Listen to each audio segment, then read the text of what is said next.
जर निज मन मुकुर सुधार वरनौ रघुबर बिमल यशु जो दायक फल चारि।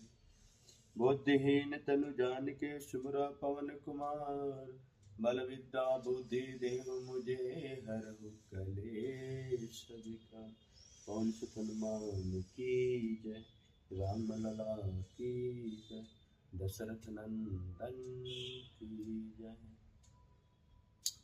प्रातः स्मरण परम सदने परम पूजनीय ब्रह्मलीन आदि गुरु शंकराचार्य के कमल चरणों में सादर। छोटे छोटे बच्चे बच्चियां, माताएं बहनें, भक्त सल्ल प्रेमियों, अगंतुक सज्जनों, सभी धर्म शिक्षविदों, आप सभी को इस पावन धरती पे आपकी कमल चरण का स्पर्शता हुआ है। इस बात के प्रमाण है कि आप कल्याण और कृतार्थ चाहते हैं।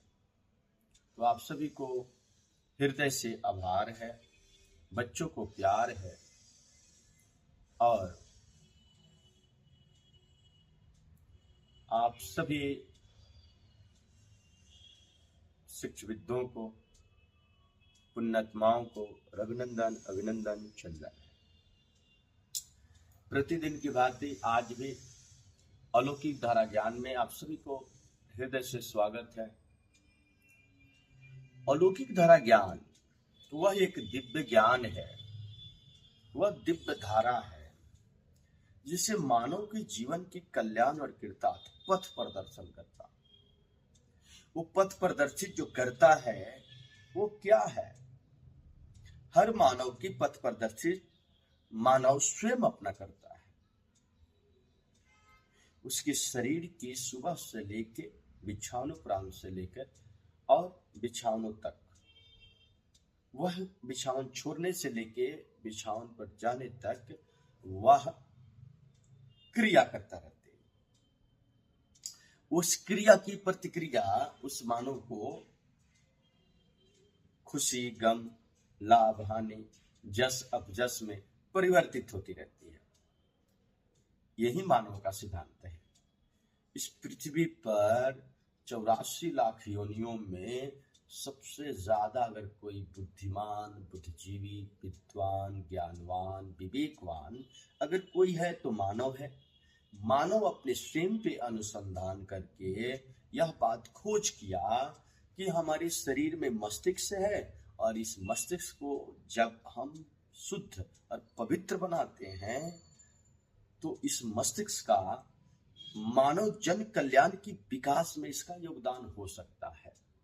इसी के आधार पे, इसी की प्रमाण पर ये मानव ने त्याग और तपस्या के बल पे, योग और साधना के बल पे, साथ ही साथ अपने तप के बल पे उन्होंने प्राप्त किया, अपने मस्तिष्क के ही अंतःकरण में ज्ञान को प्राप्त किया। वास्तव में यह ज्ञान होता क्या है? आप सभी मानव जाति 90% लोग, 90% लोगों को इस बात में भ्रम है कि वास्तविक ज्ञान है क्या, और वह ज्ञान जो भ्रम में है वह खुशियों को अपना महसूस नहीं कर पा रहा है। उसकी खुशियां पद में, प्रतिष्ठा में, धन में, वैभव में और नाम में है। तो बताऊं कि वास्तव में यह जीवन का कुछ रहस्य ने परमात्मा ने बनाया है। अगर आप इस शरीर की वास्तविक बुद्धि को प्राप्त करते हैं तो आपको किसी भी वस्तु की जरूरत नहीं है। आप अंतःकरण को शांत और चित्त की वृत्तियों को निरोध करते हैं। जैसे मन शांत होता है तो चित्त की वृत्ति होती है। जब चित्त की वृत्ति होती है, जब शुद्ध और पवित्र होती है तो बुद्धि प्रखरता निखरती है। निर्णय लेने की क्षमता आपका सरल और सहज होता है। यही बुद्धि जब ये रूप विस्तार रूप लेती है तो एक अहंकार के रूप में निर्मित होती है। एक अवस्था है शरीर की, मानव की। तो 90% लोग यह समझ नहीं पाते हैं कि वास्तव ज्ञान है क्या। अब ज्ञान की उदाहरण है, ज्ञान की प्रकार है, ज्ञान की समझ है, ज्ञान की सहानुभूति है, ज्ञान की उत्पत्ति है और ज्ञान की अंत भी है और ज्ञान की प्रयोग भी है। और ज्ञान वो कौन से शब्द है जिसको समझा जाए सरल और सहज तरीकों में और अपने जीवन में उसको प्रयोग में लाया जाए, जिससे मानव को सुख और शांति या समृद्धि को प्राप्त हो। क्योंकि इस पृथ्वी पर हर एक मानव सुख, शांति और समृद्धि के लिए निरंतर प्रयासरत है। वास्तव में सुख है कहाँ? वास्तव में शांति है कहाँ? वास्तव में समृद्धि है कहाँ? क्या इस चराचर जगत में जो कुछ भी दिख रहा है वो क्या वास्तविक सत्य वही है? जब साधकों ने, जब ऋषि मुनियों ने, जब त्यागियों ने, तपस्वियों ने, वैरागियों ने इस चीज को समझा तो उसको ज्ञान का, बोध का अनुभव करते हुए उन्होंने अपनी संदेश और उपदेश दिया। ये उपदेश ही ज्ञान का स्वरूप का एक सरलतम, सहजतम एक अभिन्न अंग है और यही अभिन्न अंग एक प्रारूप की तरह हम प्राप्त करते हैं। अपनी ज्ञान इंद्रिय कानों से सुनते हैं, यही ज्ञान इंद्रिय हमारे शरीर की मस्तिष्क में आंखों से देखती है, मुख से, जीभा से स्वाद लेती है, नाक से श्वास लेती है, कंठ से बोलती है और ये चेतनशील है, इसको समझती है। तो ज्ञान इंद्रिय पूरी शरीर में एक ज्ञान इंद्रिय जो सबसे बड़ी अंग है वह है हमारी शरीर की पूरी त्वचा। ये ज्ञान इंद्रिय है, इससे स्पर्श से ही ये पूरी शरीर को और अंतःकरण आत्मा को भी महसूस होता है।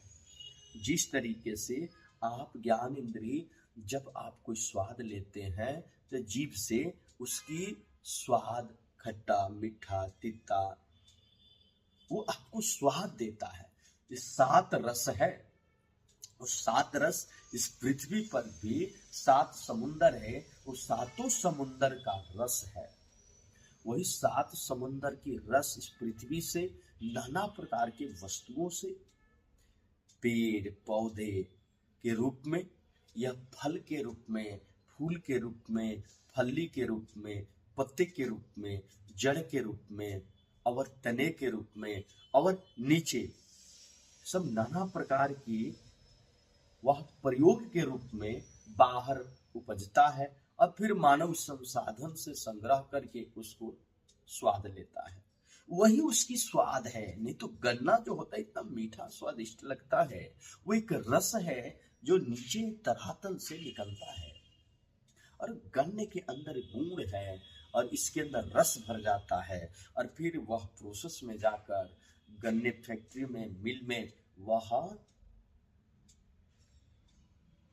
प्रोसेस होता है, चीनी बनता है, शक्कर बनता है, फिर मानव उसको खाता है, गुण बनता है, फिर उसको जो है हम सेवन करते हैं और हमारी जीभ पर जो है वो जाता है तो स्पर्श कर हमें स्वाद का सहानुभूति करता है।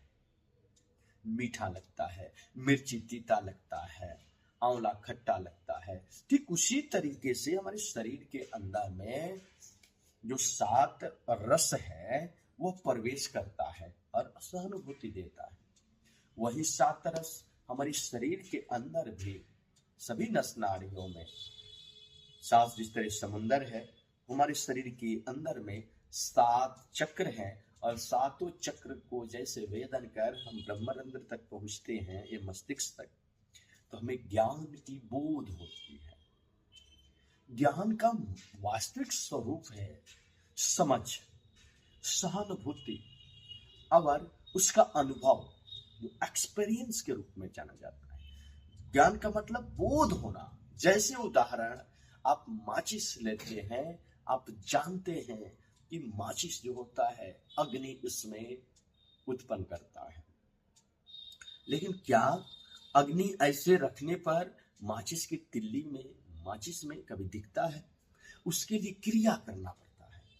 जैसे क्रिया की प्रतिक्रिया करते हैं, अग्नि उत्पन्न होता है, और अग्नि को जैसे स्पर्श करते हैं तो ज्वलन सा महसूस करके शरीर को, इस त्वचा को, ये मस्तिष्क को अनुभव कराती है। यही अनुभव ज्ञान है। जिस तरीके से माचिस की तिल्ली और माचिस में यह ढकी रहती है, और जैसे ही स्पर्श होता है तो अग्नि निकलती है, और आप अपनी अग्नि से नाना प्रकार के कार्य करते हैं। अग्नि जलाते हैं, लकड़ी के द्वारा आप भोजन पकाते हैं, लकड़ी के द्वारा नाना प्रकार के व्यंजन का निर्माण करते हैं, औषधि का निर्माण करते हैं, नाना प्रकार के वस्तुओं को आप अपने आकार और विकार करके अपने जीवन में उपयोग होने वाले वस्तुओं को संरचना करते हैं, तैयार करते हैं। तो वास्तव में ज्ञान की स्वरूप क्या है? तो ज्ञान उत्पत्ति कैसे होती है, उसकी अंत कैसे होती है, ज्ञान, कौन सी ज्ञान उत्तम है, कौन सी ज्ञान सर्वोत्तम है, ये मानव को ज्ञान की जरूरत क्या है? ज्ञान की सहानुभूति में, ज्ञान की अनुभूति में महसूस शरीर ये कैसा करता है? क्या ज्ञान का अभिनव खुशियों में, आनंद में ज्ञान का उपयोग है, ज्ञान का समझ का इसमें प्रयोग है? तो ये प्रश्न मन मस्तिष्क में निरंतर उत्पन्न होता रहता है मानव की सोच के रूप में, क्योंकि मनुष्य एक चेतनशील प्राणी है, सोचता है और सोचने की आजादी है। विज्ञान का कहना है कि 62 लाख विचार एक मस्तिष्क में, स्वस्थ मस्तिष्क में संभवतः प्रतिदिन उत्पन्न होता है। 62 लाख विचार, एक बाइट्स, एक अक्षर।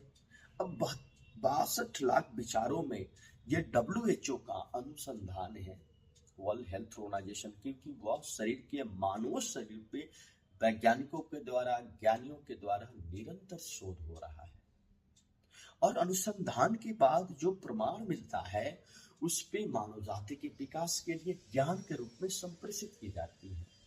तो वास्तव में जो ज्ञान की जो स्वरूप है क्या है? आपने सुना होगा कि इस पृथ्वी पे नाना प्रकार के लोगों ने त्याग तपस्या के बल पे अपने ज्ञान को प्राप्त किया। जैसे उदाहरण में बुद्ध जैसे व्यक्ति को ज्ञान प्राप्त हुआ। तो बुद्ध ज्ञान कैसे प्राप्त किए?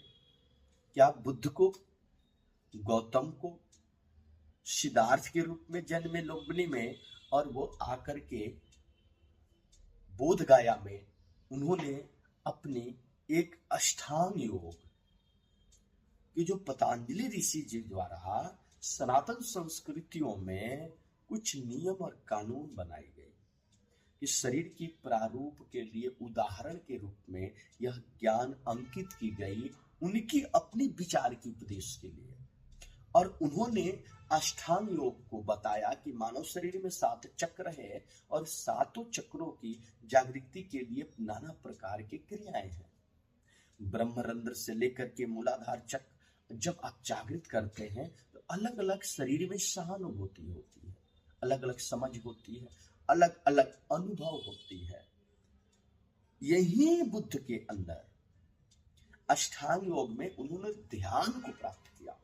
ध्यान एक ऐसी क्रिया है कि ज्ञान की परम प्रकाष्ठा को तक पहुंचाने में ये सहयोग करती है। ध्यान जैसे करते हैं तो ध्यान, आप किसी भी आसन में बैठे और अपने शरीर के इंद्रियों को बस में करने का नाम ध्यान है। और सरल शब्दों में कहा जाए तो कुछ न करने का नाम ध्यान है। शरीर की कोई जो क्रियाएं हैं न करे, सिर्फ वह सक्रिय रहे, जो स्वतः जो प्रकृति के द्वारा हो रहा है होते रहे, वही ध्यान है। और जब ध्यान, जब मस्तिष्क के अंदर जहां पर मन के द्वार है, जिसको ब्रह्मरंध्र के ठीक नीचे जो सहस्त्रार चक्र, जिसको हम आज्ञा चक्र कहते हैं, यहाँ पर मन की यह शरीर के मन के दरवाजे हैं। मन जैसे ही ये सक्रिय होता है, मन में प्रवेश करता है ध्यान के द्वारा, कुछ क्रियाएं होती है और क्रिया की प्रतिक्रिया शांति है। मनुष्य शांति को जब प्राप्त होता है तो उसकी वास्तविक स्वरूप समझ में आता है कि ज्ञान आखिर है क्या। ज्ञान एक समझ है। आप प्रश्न के उत्तर के लिए आप विद्यालयों में, स्कूलों में आप जाते हैं, विश्वविद्यालयों में, और आप वहां पर अपने प्रोफेसर से, शिक्षक से आप प्रश्न करते हैं कि फलाना क्या, तो फलाना का अर्थ जो होता है उन्होंने उत्तर देते हैं और वही उत्तर संतुष्टि को प्राप्त होता है। प्रश्न का उत्तर मिल जाता है, समझ बढ़ जाती है, वो मन की इच्छाएं शांत हो जाती है। ठीक उसी तरीके से जैसे मन जो होता है शरीर को जानने की कोशिश करता है, तो अपने मन को शांति प्रदान करने के लिए तो वह एक क्रिया करता है ध्यान, और ध्यान जो है ज्ञान को प्राप्त कराता है, वास्तविक ज्ञान को प्राप्त कराता है। और उस ज्ञान से हम नाना प्रकार की भौतिक, दैविक, दैहिक, आध्यात्मिक नाना प्रकार के हम जीवन में प्रयोग करते हैं। उस प्रयोग से उसकी क्रिया की प्रतिक्रिया होती है जो मानव जीवन की संतुष्टि प्रदान करती है। ज्ञान की व्याख्यान निरंतर किया जाए तो जिसकी परिकल्पना करना बेहद कठिन है, लेकिन वास्तव में इसकी स्वरूप को समझा जा सकता है, वास्तव में इसकी आनंद को सहानुभूति किया जा सकता है, वास्तव में यह प्रयोग में लाया जा सकता है। इसका उदाहरण जीता जागता विश्व के अनुसंधान केंद्र है, जहाँ पे अपने ज्ञान के स्वरूप को विस्तार दे करके और गहराई में जाकर के विशेष ज्ञान का वह प्रयोग में निरंतर प्रयासरत है, जिसको हम वैज्ञानिक कहते हैं। आज हमारे विश्व के सनातन संस्कृति के